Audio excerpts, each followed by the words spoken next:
Sabe quando tem coisa que a gente evita pensar demais, porque sabe que se encostar um pouco mais fundo, não vai conseguir voltar? Pois é.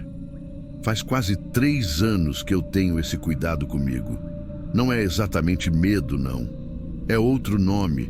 É como se fosse uma vigilância interna. Como se uma parte de mim tivesse entendido que tem coisa que não pode ser desenterrada nunca mais. Nem com curiosidade, nem com lógica. Meu nome é Alexandre. Eu sou enfermeiro anestesista concursado, atuo num hospital público grande aqui do interior de São Paulo. E eu já vi muita coisa que daria nó na cabeça de qualquer pessoa. Gente chegando baleada, crianças atropeladas, acidentes com queimadura, estupro, overdose. Mas tem um caso que me acompanhou de um jeito diferente. Não porque foi o mais sangrento, mas porque ninguém nunca conseguiu explicar. E porque ele deixou uma brecha aberta, como se a história não tivesse terminado. Na época, eu fazia parte do plantão noturno da ala de internação clínica. Era um turno puxado, onde a maioria dos pacientes estava em observação, aguardando diagnóstico ou estabilização. Eu era responsável pela parte medicamentosa, controle de sedação e analgesia. Trabalho técnico, preciso. Nada me tirava do eixo, até esse caso. O paciente deu entrada numa terça-feira à tarde. Homem, 33 anos, nome não vem ao caso. Veio andando, sem ambulância, sem acompanhante, dizendo que estava com muita dor abdominal. Só que não parecia alguém em crise de dor, sabe? Ele falava firme, estava em pé, sem suor, sem respiração ofegante. E mesmo assim, ele tremia. Mas o que me chamou a atenção de cara foi o seguinte: ele não queria alívio, ele queria ser sedado. Mas não como paciente que tem medo da dor ou da cirurgia. Era outra coisa. Ele foi claro e repetiu isso diversas vezes. Se eu ficar acordado, ela aparece. E eu não aguento mais ver ela. No começo a gente achou que era episódio psicótico. Isso não é raro. Mas ele não gritava, não delirava, falava pausado, objetivo. Sabia o que era midazolam, sabia o que era fentanil, sabia a dosagem. E o mais estranho é que o organismo dele tolerava doses altas demais para alguém que dizia nunca ter usado nada. Os médicos fizeram todos os exames: tomografia, hemograma, função hepática, renal. Nada. A tomografia estava limpa, sem infecção, sem sangramento, sem alteração nenhuma. Eu lembro de comentar com a técnica que me ajudava: isso aí vai ser síndrome conversiva ou farsa, pode apostar. Mas por dentro eu estava incomodado. É que ele não pedia ajuda, ele pedia para apagar, ele pedia com uma urgência, que parecia de quem sabia o que estava pedindo. Na primeira noite, o médico autorizou sedação leve, só para conter a ansiedade. Ele dormiu por 2 horas e quando acordou, estava completamente em pânico, desesperado. Olhava para o teto, para os cantos do quarto, suando frio. Ela sabe que eu dormi, agora ela vai vir mais rápido. Eu preciso ficar apagado o tempo todo, sedado contínuo. A gente tentou racionalizar. Explicamos que não era indicado, que a sedação contínua sem motivo real podia levar à depressão respiratória, entre outros riscos. Ele só abaixava a cabeça e ficava em silêncio. Mas dava para ver nos olhos dele que não era teatro. Na segunda noite, os médicos aumentaram a dose. Ele chegou a dormir quase 5 horas, mas quando acordou ficou mudo. Virou para o canto da cama e não respondeu ninguém. No final do plantão, antes de eu ir embora, eu entrei para dar uma olhada nele. Ele virou o rosto devagar e disse: "Ela está aqui dentro, ela entrou. Só não está falando porque vocês estão aqui." Eu fui embora com aquilo na cabeça, mas tentei me blindar. Não é meu papel entrar nessas coisas. Mas aí veio a terceira madrugada. O médico de plantão, outro colega, foi firme. "Vamos suspender a sedação. Esse rapaz não tem nada clínico. Ele precisa de encaminhamento psiquiátrico. Falei que não era boa ideia, que ele já estava no limite. mas fui voto vencido. À meia-noite ele estava acordado, às 2, inquieto. Às 3h20 os sensores dele começaram a disparar. Batimentos alterados, picos de pressão, suor excessivo. Eu fui ver. Ele não estava na cama. Fomos atrás. O banheiro da ala estava trancado por dentro. Batemos. Nada. Chamamos reforço. Tentaram contato. Nenhuma resposta. Chamamos o bombeiro civil interno. Arrombaram a porta. E foi ali que a coisa passou de inexplicável para algo que eu não gosto nem de colocar em palavras. Mas eu vou tentar contar como foi, porque eu sei que tem gente que vai ouvir isso aqui achando que é invenção. Mas eu vi. Ele estava de joelhos, inclinado para o lado, com as 2 mãos cobertas de sangue.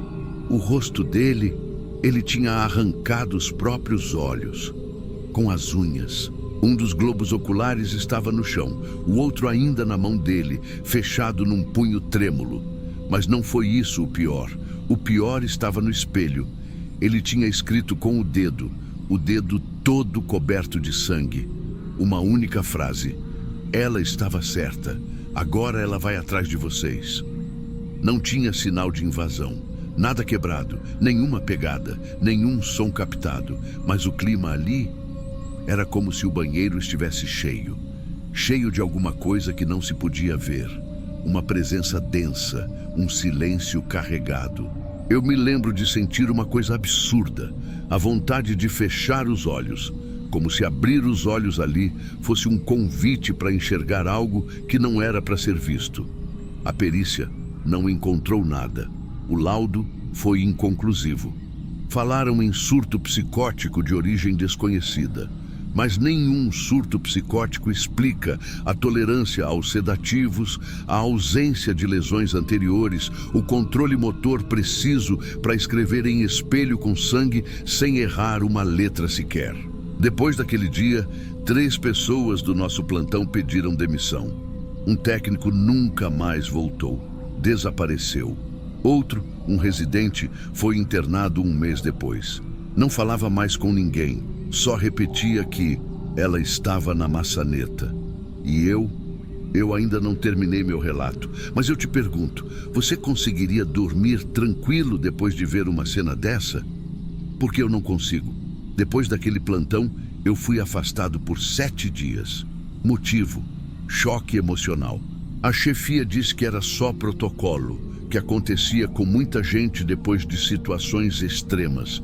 Mas a verdade é que eles também estavam tentando conter os comentários, porque ali dentro ninguém queria mais nem pronunciar o nome do paciente. Durante esse afastamento eu tentei descansar, mas dormir foi ficando cada vez mais difícil. No primeiro dia eu até consegui cochilar, mas acordei com o rosto encharcado. No segundo, senti como se alguém estivesse me olhando enquanto eu fechava os olhos. No terceiro, meu corpo dormia, mas minha cabeça não. E teve uma madrugada que eu acordei com a porta do meu quarto encostada, não aberta, não batendo com o vento, encostada com cuidado, do jeito que só quem está tentando não ser notado faz. E o mais absurdo é que minha porta tem tranca automática. Eu levantei, varri a casa toda, nada. Mas ali eu percebi que não ia conseguir escapar. O hospital me chamou de volta. Eu voltei, mas alguma coisa tinha mudado em mim.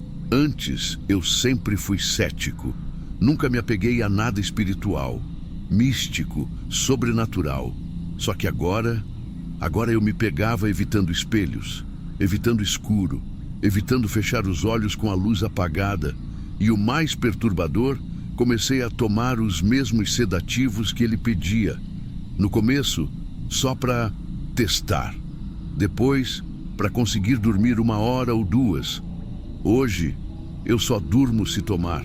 Pode parecer exagero, drama, sei lá, mas me escuta até o fim.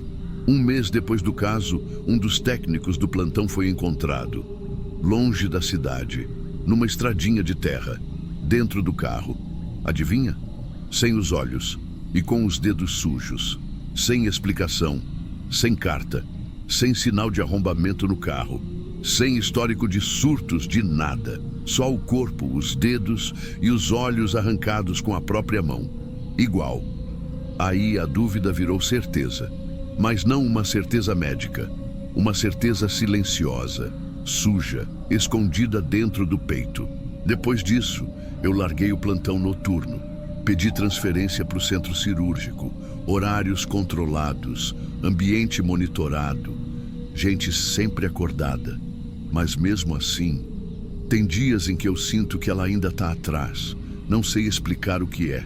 Não tem vulto, não tem cheiro, não tem voz. É só uma sensação que vem quando meus olhos estão abertos. É como se alguma coisa estivesse no canto do meu campo de visão. E quanto mais tempo eu passo acordado, mais ela chega perto. Já tentei psicólogo, já tentei deixar de tomar os remédios, já tentei tudo. Mas a noite chega e com ela vem aquela impressão de que se eu não apagar logo, vou acabar vendo. E não é só ver, é ser visto. É como se fosse isso que ela quer, que a gente enxergue ela, para depois ela escolher o que fazer. Acho que é por isso que aquele rapaz arrancou os olhos. Ele não queria fugir, ele queria impedir que ela o visse de volta. A pior parte de tudo isso, a gente não sabe o que é ela. A gente só sabe que quando a pessoa tenta explicar, já é tarde. Ela chega, fica parada e espera você estar consciente para se mostrar. Tem noites em que eu sinto que ela já está ali, na beira da cama, do outro lado da cortina, atrás do batente da porta, esperando que eu cometa o erro de tentar resistir ao sono sem sedativo. E é por isso que até hoje, toda noite, eu engulo o comprimido, apago a luz e rezo para não abrir o olho no meio da madrugada. Porque se abrir, talvez eu seja o próximo.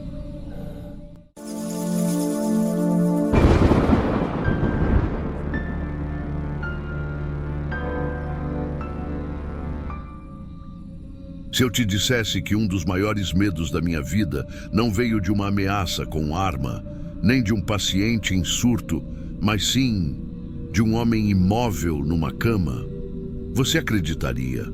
Não era madrugada de plantão cheio. Não tinha sirene, nem sangue, nem pressa. Era só mais uma noite abafada, daquela em que até os ventiladores do hospital parecem desistir. Eu não ia nem contar isso. Já me chamaram de desequilibrado. Mas de uns tempos para cá, eu comecei a pensar no que poderia ter acontecido. Se ele tivesse escolhido outra pessoa além de mim para observar, e o mais assustador, ele poderia estar fazendo isso agora, em outro hospital, em outra cama. Eu trabalhava fazia pouco tempo no Hospital São Leopoldo, aqui no interior. Não era uma unidade pequena, mas também não era referência em nada. Era aquele tipo de hospital que resolve o básico, esconde o resto e empurra o que não entende para o hospital da capital. Na primeira semana, me colocaram direto na ala de cuidados prolongados. Aquelas enfermarias silenciosas, com gente que entra e, às vezes, nunca mais sai. Foi ali que eu conheci o Leandro. Leandro tinha 29 anos. Segundo diziam, sofreu um acidente de moto voltando de um bar. Trauma craniano grave. Tinha sido operado, mas o diagnóstico final era estado vegetativo. Ou seja, estava vivo, mas sem resposta neurológica significativa. Um coma sem prazo de volta. A mãe dele era daquelas que quase montam acampamento do lado da maca. E eu entendo. Perder um filho em vida deve ser um dos piores castigos que alguém pode viver. No começo, eu fazia meus cuidados rotineiros como em qualquer outro paciente. Trocava sonda, trocava fralda, umidificava os lábios, fazia o que tinha que ser feito. Mas na terceira ou quarta noite de plantão seguido, eu percebi uma coisa que não me caiu bem.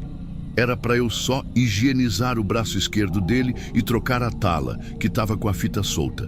Quando fui passar o algodão, reparei em umas marcas na lateral da mão. Arranhões novos, mais fundos. Não eram cicatrizes antigas, pareciam ter sido feitas por unha, como se ele tivesse tentado se agarrar em alguma coisa. Claro que eu comentei. Falei com o enfermeiro-chefe. Sabe o que ele disse? Ah, deve ser espasmo. Tem uns que se retorcem e machucam sem querer. Mas aquilo me coçou por dentro. Espasmo não deixa marca simétrica. Espasmo não arranha como se estivesse tentando se levantar. Na noite seguinte, fui fazer a rotina das 2 da manhã. E antes de entrar no quarto dele, eu ouvi barulho. Era um barulho seco, tipo lençol puxando, cama rangendo. Entrei. Ele estava com os olhos abertos. A luz fraca do corredor batia só de lado. E mesmo assim deu para ver bem. Os olhos estavam abertos. Sim, não era espasmo de pálpebra. Ele estava olhando para mim. Eu travei. De verdade. Fiquei parado na porta por uns segundos. E eu juro por tudo que é mais sagrado. Ele sabia que eu estava ali. Era um olhar de quem vê, de quem percebe. Não era vago. Mas quando ouvi passos atrás de mim, ele fechou os olhos, instantaneamente. O colega que chegou viu minha cara e riu. Tá tudo certo aí, Dário? Parece que viu fantasma. Não, eu não vi fantasma, mas vi o que não devia. Naquela noite, eu não dormi, nem depois do plantão. Voltei no dia seguinte com o celular preparado. Disfarcei. Prendi o telefone na barra inferior do suporte de soro dele. Botei para gravar. Deixei lá por quase 40 minutos, enquanto fazia os outros cuidados nos quartos vizinhos. Voltei, tirei discretamente, fui para o banheiro dos funcionários e assisti ali mesmo, com a porta trancada. No vídeo, ele está imóvel nos primeiros minutos. Até que, por volta do minuto 21, dá para ver ele mexendo o braço direito devagar, como se estivesse testando. E depois, ele se ergue. Devagar, como quem treina à força. Se senta na cama, meio torto, como se o corpo estivesse sem prática. Fica ali, parado, olhando para a porta. Não tinha ninguém no quarto. E depois de 8 segundos, deita de novo e se ajeita como quem está acostumado a fingir. Eu tremia segurando o celular. Eu nunca tinha sentido tanto medo em minha vida. Porque aquilo não era erro médico, não era milagre, era um jogo frio, consciente, e eu não sabia qual era o objetivo dele. Se era escapar de alguma coisa, ou se era só diversão. Levei o vídeo para o coordenador do turno. Ele assistiu, fez uma cara neutra, fria, e disse: Dário, você gravou um paciente. Isso é conduta antiética, pode dar processo. Vou ter que recolher esse celular. Fica tranquilo, ninguém vai te prejudicar. Mas isso aqui a gente arquiva. Arquiva. Foi essa a palavra que ele usou. Como se eu tivesse feito algo errado. Pediram que eu voltasse para o plantão como se nada tivesse acontecido. Na madrugada seguinte, o quarto 17, onde o Leandro ficava, já estava vazio. Segundo o prontuário, tinha sido transferido para Goiânia, para reabilitação neurológica. Eu só tive certeza de que a história era pior do que parecia 2 dias depois. O telefone da recepção tocou por volta das 15 horas. Era o hospital de destino. Queriam saber detalhes do estado anterior do paciente. A atendente desligou e comentou, meio sem entender: que estranho. Perguntaram por que a gente mandou um paciente andando. Ele chegou lá andando, falou que estava interpretando um papel. Eu podia ter achado graça, né? Alguém ouvindo de fora talvez até ache que foi pegadinha, atuação, brincadeira de mau gosto. Mas quando você é o profissional que cuidou, que deu banho, que limpou as fezes, que trocou as sondas, e depois descobre que o paciente viu tudo, que ele estava ali, lúcido, em silêncio, vendo e esperando, isso muda alguma coisa dentro de você. E o pior nem foi isso. O pior foi perceber que eles sabiam. Porque no dia seguinte, eu fui chamado para conversar com o diretor da unidade. Não tinha protocolo, nem papel na mesa. Era só ele sentado com a porta fechada. Falou calmo, sem levantar a voz. Dário, você tem feito um bom trabalho. Mas às vezes, quando a gente se envolve demais com casos complicados, começa a perder o senso da coisa. Talvez seja bom você tirar uns dias, desacelerar, cuidar da sua cabeça. Eu tentei argumentar, juro que tentei. Falei do vídeo, das marcas na mão, da ligação do outro hospital. Ele me ouviu em silêncio e depois me respondeu assim: não tem nada de errado em você querer ajudar, mas nem tudo que parece estranho precisa ser exposto. Tem coisas que a gente aprende a deixar para lá. Aprende a deixar para lá. Essa frase me derrubou mais do que o vídeo que eu gravei, porque foi ali que eu entendi que ninguém se surpreendeu, que talvez aquele paciente já tivesse feito isso antes, ou que alguém lá dentro preferia manter o jogo do que assumir o escândalo. Sabe o que mais? O prontuário dele foi removido do sistema 2 dias depois, como se nunca tivesse estado ali. Só restaram as anotações à mão, no caderno da enfermaria, que, por coincidência, sumiu no mesmo fim de semana. E eu voltei para casa com a sensação de ter sido punido por enxergar demais. A partir dali, mudei. Comecei a olhar os pacientes de outra forma, não com desconfiança, com medo. Medo de que alguém ali estivesse só esperando eu piscar ou virar as costas. Medo de que existam mais Leandros, fingindo, testando, observando, escondidos sob a desculpa da inconsciência. Você faz ideia do que é dar banho em alguém que você não sabe se está vivendo ou encenando? De limpar partes íntimas de alguém que, no fundo, pode estar te observando por trás das pálpebras fechadas? De ouvir suspiros e gemidos e não saber se são reflexos ou provocações? Isso destrói a cabeça da gente aos poucos. Não procurei mais saber dele. Não quis ligar para o outro hospital. Não quis confirmar se o que disseram era verdade. Eu não ia aguentar. Porque se ele tiver sido liberado, ou pior, se conseguir fingir tudo de novo em outro lugar, então não foi um erro. Foi método. Foi escolha. E o sistema deixou.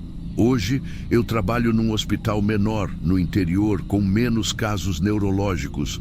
Tô mais calado, mais frio, mais cansado. E por mais que isso tudo já tenha passado um tempo, às vezes eu sonho com ele. Não é pesadelo de filme, não tem sangue nem perseguição.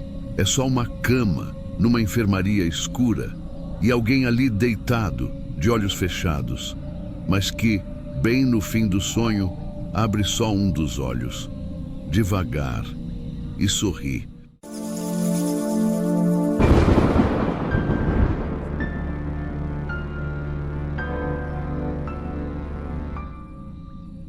Eu demorei 7 anos para entender o que eu tinha visto, 7 anos. E mesmo assim, quando entendi, preferia não ter entendido, porque tem coisa que é melhor ser só uma suspeita, uma impressão errada, uma dúvida. Mas não foi. Tem gente que veste branco e não é para salvar ninguém. Olha, eu fui técnico de enfermagem por quase 2 décadas. Tive orgulho. Trabalhei em maternidade, em pronto-socorro, em ala psiquiátrica. Aguentei plantão de 24 horas.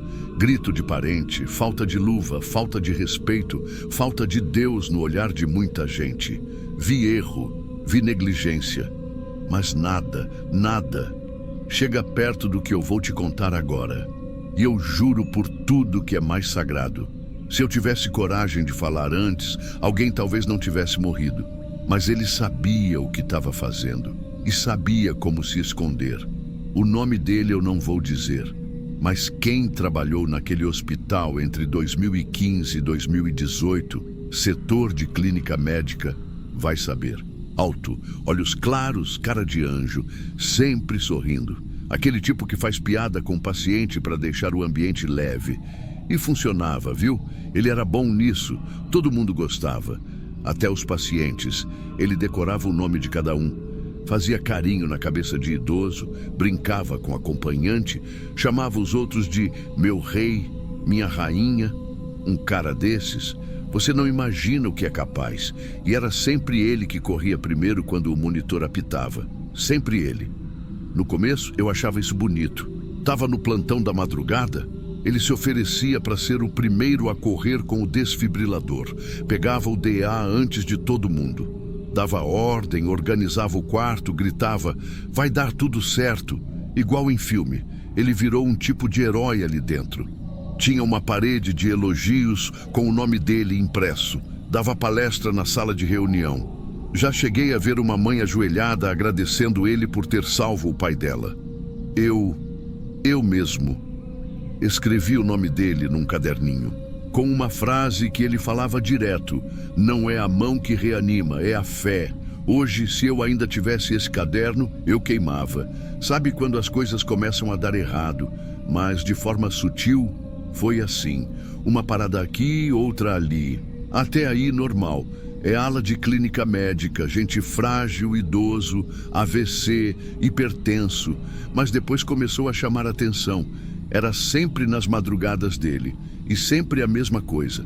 Ele estava andando pelo corredor. O bip soava. E antes da gente reagir, ele já estava no quarto. A gente até brincava. Tem sensor no corpo, né, fulano? Você corre mais que o bip. Só que depois de um tempo, essas paradas não pareciam naturais. Tinha paciente que estava falando horas antes. Paciente que tinha melhorado. E mesmo assim, parava e morria. Teve um caso que não me desceu. Um senhor de 68 anos. Estável. O médico tinha dito que, se continuasse assim, ia para casa na terça. Na madrugada de domingo, ele morreu. E adivinha quem estava no quarto sozinho, minutos antes do monitor apitar? Ele. Sempre ele. Disse que ouviu um barulho no oxímetro e foi checar. Disse que o paciente já estava desacordado quando entrou. Disse que fez tudo o que pôde. E ninguém duvidou. Porque era ele. A dúvida só virou certeza no dia em que uma técnica viu o que não devia. E eu só fiquei sabendo depois que ela sumiu do setor. Ela era calada, trabalhava direitinho, fazia o turno dela, não se metia com ninguém. Um dia ela veio me procurar no canto da copa e me disse: eu vi ele desligando o oxigênio do paciente. Eu ri. Na hora eu ri. Falei: você deve ter se confundido. Ela não insistiu. Só falou assim: eu estava atrás da porta, eu não consegui sair, só fiquei olhando. E depois ele ficou ali, só olhando o relógio, esperando. Eu perguntei por que ela não filmou, não chamou ninguém. Ela só respondeu: você filmaria alguém com poder de fazer você sumir do hospital? 2 semanas depois, ela foi transferida para um setor que nem precisava técnico. Botaram ela para mexer com prontuário, papelada. E no outro mês, pediu as contas. Ali foi quando meu estômago começou a embrulhar. Mas eu ainda não tinha certeza. Eu não queria ter certeza, porque ter certeza disso muda a forma como você enxerga tudo. Você passa a lembrar de cada paciente que parou, de cada mãe que chorou, de cada vez que você entregou o lençol dobrado. E você começa a pensar: será que ele provocou? Será que a parada foi induzida? Será que a morte foi forçada só para ele poder salvar? Ou pior, será que ele salvava só para manter a pose e deixava morrer quando queria? Eu só fui cair na real de vez por causa de um paciente que sobreviveu. Esse cara tinha uns 50 anos, hipertenso, mas estava estável. Teve uma parada, foi reanimado por ele, ficou em observação. 3 dias depois, me chamou no canto e falou: eu lembro, não tudo, mas lembro. Eu não estava desacordado, eu estava ouvindo, mas meu corpo não respondia. Eu sentia alguma coisa sendo tirada do meu rosto, ou minha máscara, ou o oxigênio. Eu tentei mexer o dedo, mas nada ia. A última coisa que eu ouvi foi ele falando: você deu sorte, era para ter ido. Eu travei, fiquei branco. Sabe quando o sangue para? O paciente achou que fosse confusão da cabeça dele, alguma alucinação, mas eu sabia que não era, porque aquilo batia demais com o que a técnica tinha contado, e a frase "você deu sorte" era a cara dele, do jeito debochado, meio rindo, meio sério, aquela pose de Deus disfarçado de anjo. Eu pensei em denunciar, pensei em gravar, pensei em vigiar. Mas sabe o que aconteceu? No mês seguinte, ele foi chamado para participar de um congresso sobre conduta ética em emergências. Foi elogiado por um diretor estadual de saúde e criou um canal no YouTube. Hoje ele ensina como agir com rapidez diante de uma parada. Dá palestra online, ganha com monetização, vende curso e todo mundo acha lindo. Eu pedi demissão 6 meses depois, não por coragem, por covardia mesmo. Eu parei de conseguir dormir. Parava na frente do hospital e me dava enjoo. Tinha dia que eu esquecia de comer. Outros esquecia de sair da sala de descanso. Ficava sentado no escuro com o crachá na mão, tentando decidir se valia a pena continuar fingindo. E olha, o hospital não fazia ideia, ou fazia, mas fingia também. Tinha médico que elogiava ele por agir rápido demais. Tinha coordenadora que dizia, ele nasceu para isso, é um dom. Um dom. Era isso que ele tinha, um dom de provocar parada e parecer salvador. Lembro de uma madrugada em que eu fiquei vigiando sem ele ver. Tinha uma paciente de AVC. Estava consciente. Mexia o braço. Fala embolada, mas lúcida. Eu botei ela no quarto 09 e disse que ia voltar com o prontuário. Quando eu voltei, ele já estava lá dentro, sozinho, a porta entreaberta. Ele encostado no canto, mexendo no fluxômetro do oxigênio. Eu congelei. Só fiquei parado, olhando entre o vão da porta. Ele percebeu que não estava sozinho e largou o aparelho rapidinho. Saiu sorrindo, disse que estava só conferindo o acesso venoso dela. Mas o acesso estava no braço oposto. A mulher morreu naquela mesma noite. E aí eu percebi que ele não precisava matar toda vez. Às vezes ele só queria brincar, ter o controle, ver o coração parar e depois decidir se valia a pena reanimar. Era uma performance, uma forma doentia de buscar aplauso, e todo mundo aplaudia. Eu pensei em gravar. Juro que pensei. Cheguei a deixar o celular escondido no bolso do jaleco, com a câmera ligada. Mas sabe o que aconteceu? Nada. Aquela noite foi tranquila. Nenhuma parada, nenhuma vítima, nenhum teatro. Como se ele sentisse quando estava sendo observado. Eu fiquei mais 2 semanas tentando, mas a cada plantão que eu tentava filmar, mais normal ele agia. Virava um funcionário exemplar, educado, técnico, silencioso até demais. Me deu medo de estar mexendo com alguém que sabia ser 2 pessoas ao mesmo tempo. Então eu saí, larguei tudo, fui vender plano de internet, fui empacotar caixa, depois fui cuidar da minha mãe. Hoje eu vivo com a aposentadoria que consegui por esgotamento. Às vezes tenho pesadelo com apito de monitor cardíaco. Às vezes acordo no susto, achando que esqueci de revisar um tubo de oxigênio. Mas pior que isso, é abrir o YouTube de madrugada e ver a cara dele estampada como especialista em reanimação cardíaca. Esses dias me mandaram um vídeo, ele falando para uma turma de enfermagem. Vocês têm que agir com fé, mas também com estratégia. O segredo da reanimação está na precisão. E a plateia aplaudindo, aplaudindo. Teve uma vez que eu tentei alertar uma amiga que ainda trabalha lá. Ela leu minha mensagem e me bloqueou. Depois mandou recado por outra pessoa. Você devia procurar um psicólogo, tá falando besteira demais. E talvez esteja mesmo, talvez seja tudo coisa da minha cabeça. Talvez eu tenha montado esse quebra-cabeça sozinho. Mas tem 2 coisas que não saem da minha cabeça até hoje. A primeira é o jeito que ele sorria quando saía de um quarto onde alguém tinha acabado de morrer. A segunda é aquela frase que o paciente disse que ouviu antes de acordar. Você deu sorte, era para ter ido. Hoje ele ainda dá plantão, ainda usa jaleco, ainda fala de fé, de vocação, de milagre, e todo mundo acredita, porque ele é bom demais.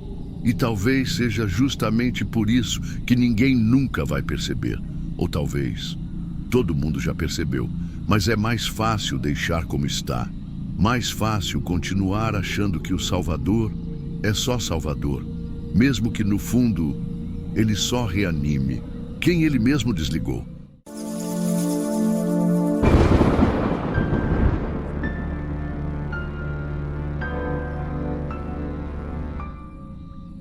Sabe o que mais me faz perder o sono? Não é o que eu vi, é o que ela viu. Eu nunca quis trabalhar à noite, nunca. Mas, quando você se forma em enfermagem no Brasil e precisa de experiência, você vai para o que aparece primeiro. No meu caso, foi o plantão noturno num hospital público da capital. Na época, eu estava com 24 anos. Sem filho, sem tempo, sem escolha. E se tem uma coisa que ninguém te conta sobre a noite no hospital, é que ela é surda.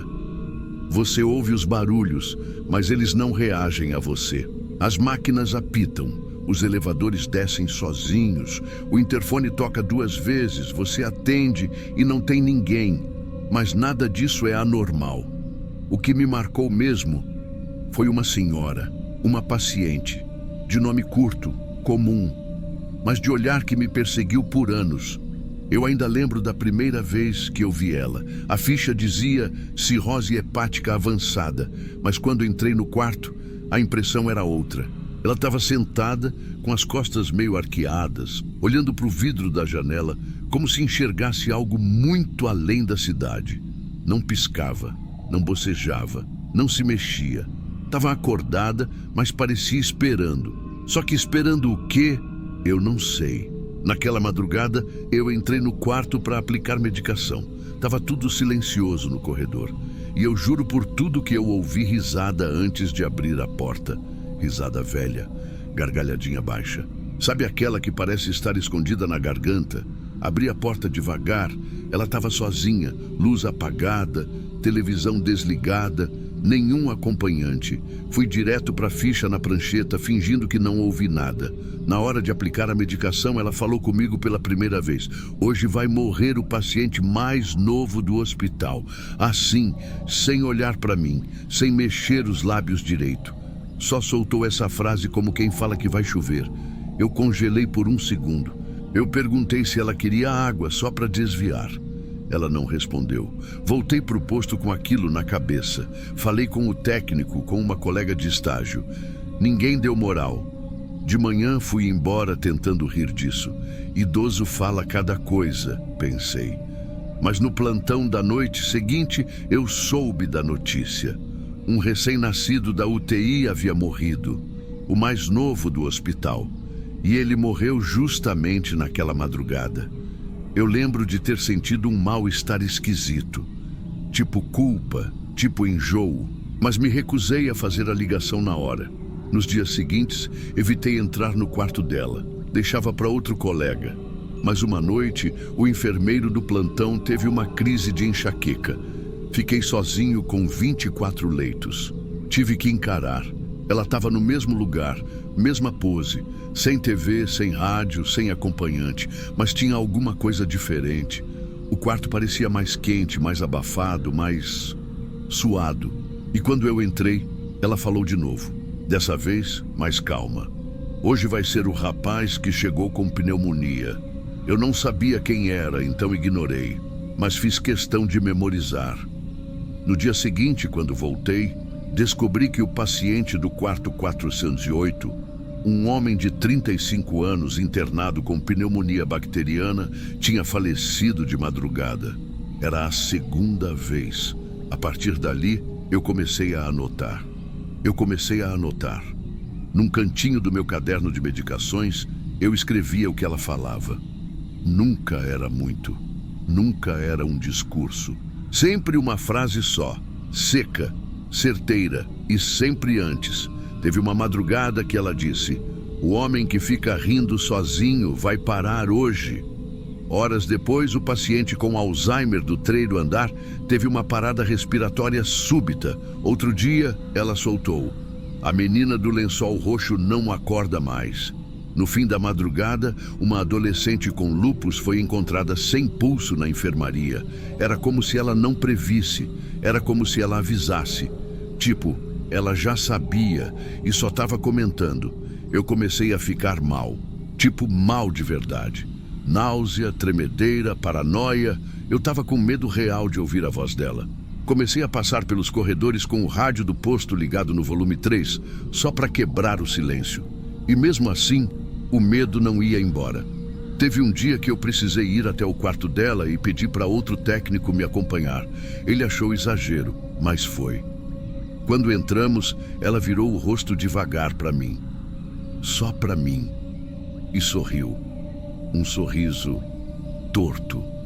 Não era de boca, era de olho. Um sorriso antigo de quem sabe que você vai quebrar. Foi a única vez que eu quase pedi para mudar de ala. Mas aí veio a última noite dela. Quarta-feira. Madrugada vazia. Posto tranquilo. Nenhum chamado grave. E lá estava ela, sentada, vigília. Sempre naquela mesma posição de quem espera alguma coisa chegar do lado de fora da janela. Eu entrei no quarto. Ela virou o rosto sem pressa e disse com a voz mais nítida que já me dirigiu: amanhã eu vou embora. Mas antes, preciso dar outra alma jovem para o meu amigo. Eu gelei aquela palavra, meu amigo. Na hora, eu perguntei de quem ela estava falando. Ela respondeu como quem diz a hora: Satanás. E ficou me olhando. Olhos tão secos que nem piscavam. Fiquei parado, feito idiota. O que você fala para alguém que solta isso com calma? Eu saí do quarto. Não consegui mais entrar. Fui direto para o banheiro. Lavei o rosto. Tentei racionalizar. Pensei, ela tá delirando. É só o fígado afetando a mente. É só isso. Mas no fundo mesmo, eu já sabia. Às 4h18 da manhã, a UTI neonatal acionou o código vermelho. Um recém-nascido, prematuro de 31 semanas, teve parada cardíaca e morreu. Eu sentei no vestiário e chorei. Não era minha responsabilidade. Não fui eu quem causou, mas me senti parte. No fim da manhã, a médica responsável entrou no posto com uma cara de quem não entendeu nada. Aquela senhora do fígado vai ter alta. Alta? Perguntei. Mas ela estava terminal. Pois é. Os exames melhoraram do nada. Todas as enzimas. A biópsia está normal. É como se o fígado dela tivesse voltado. Eu não respondi. Só ouvi. Ela ia embora mesmo. E foi.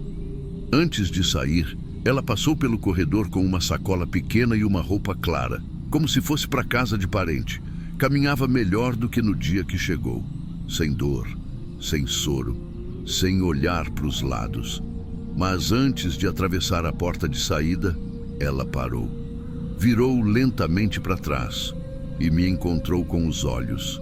De novo, sorriu. Mas dessa vez, mexeu os lábios. Sem som. Eu não sei o que ela disse, mas desde aquele dia, sempre que uma criança morre num hospital, eu fico me perguntando se ela ainda está dando presente para o tal amigo. E se um dia for eu o nome que ela sussurra para ele. E você, já conheceu alguém que parecia saber demais? Comenta aqui embaixo. Você acredita que o mal tem rosto? Ou ele só precisa de alguém disposto a abrir a porta? Esse foi mais um relato enviado para o Diário de Terror. Se essa história te arrepia só de lembrar, se inscreve e ativa o sininho, porque tem história pior vindo por aí.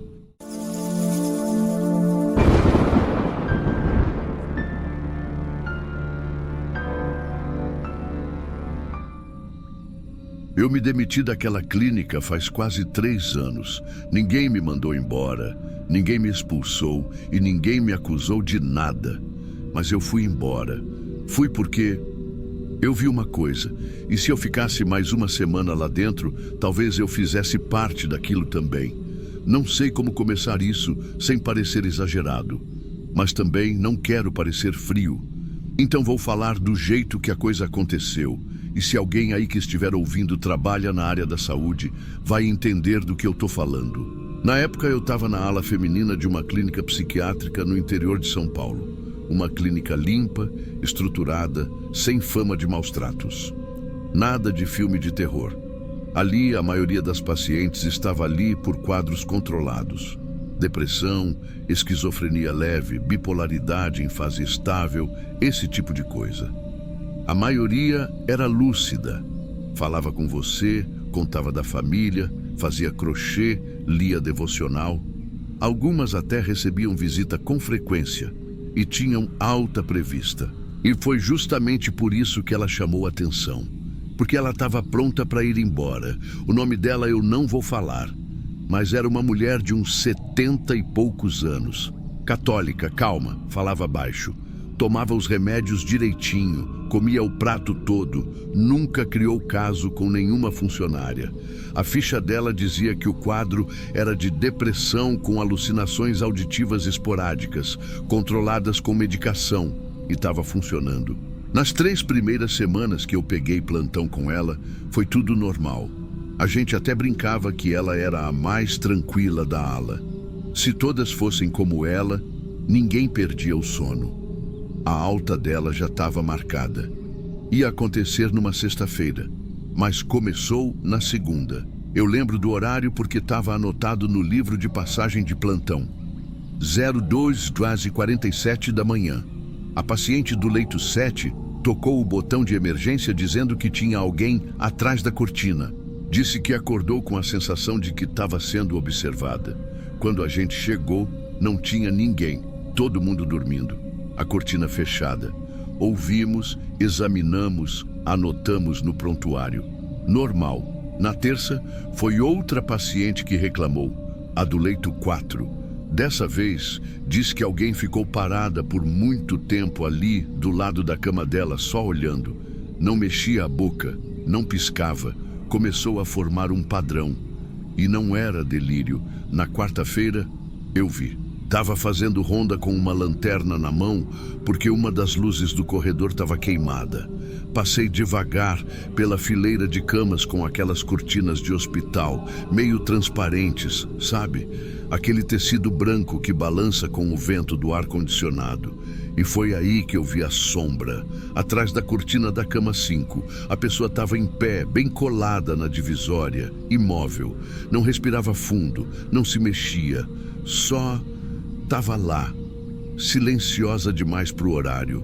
Quando eu puxei a cortina devagar, com o coração disparado, quem estava ali era ela, a idosa, aquela mesma que ia ter alta, parada, de olhos abertos, encarando a cama da paciente ao lado.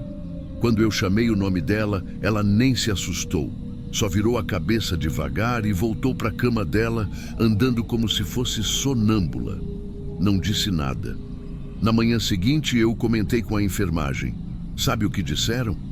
Pode ser efeito colateral de remédio ou comportamento regressivo pré-alta. Às vezes acontece, mas o que veio depois não tem nada de protocolo clínico. Na quinta-feira, ela foi colocada no leito mais afastado, na ponta da ala, longe das outras, para evitar conflito. Achamos que ia resolver. Mas às 03:12 da madrugada, a paciente do leito 2 gritou. Gritou com força. Disse que alguém tinha tentado segurar o rosto dela com as 2 mãos como se fosse tampar a boca. Corremos. Todo mundo acordou. E adivinha quem estava atrás da cortina? Ela, a mesma idosa, em pé, no escuro, os braços abaixados, sem reação nenhuma. E o olhar era o que me incomodava mais. Era vazio, mas não apagado. Estava ali, mas não era dela. Ela não correu, não se defendeu, não falou nada, só ficou ali como se esperasse alguém decidir por ela. A paciente que foi atacada não tinha marcas no rosto, nenhuma lesão, mas estava tremendo tanto que mal conseguia respirar. Seguramos a idosa com cuidado, levamos para a enfermaria. Colocaram ela na poltrona, cobriram com uma manta. E só depois de meia hora, ela falou, não era eu, era a coisa que veste a minha pele à noite. Eu travei. Aquilo não foi só uma frase, foi uma sentença. Ela falou de um jeito como se estivesse explicando o óbvio, como se fosse uma coisa que todos nós já sabíamos, mas não queríamos admitir. No dia seguinte, era sexta. Ela não teve alta e nem vai ter nunca mais.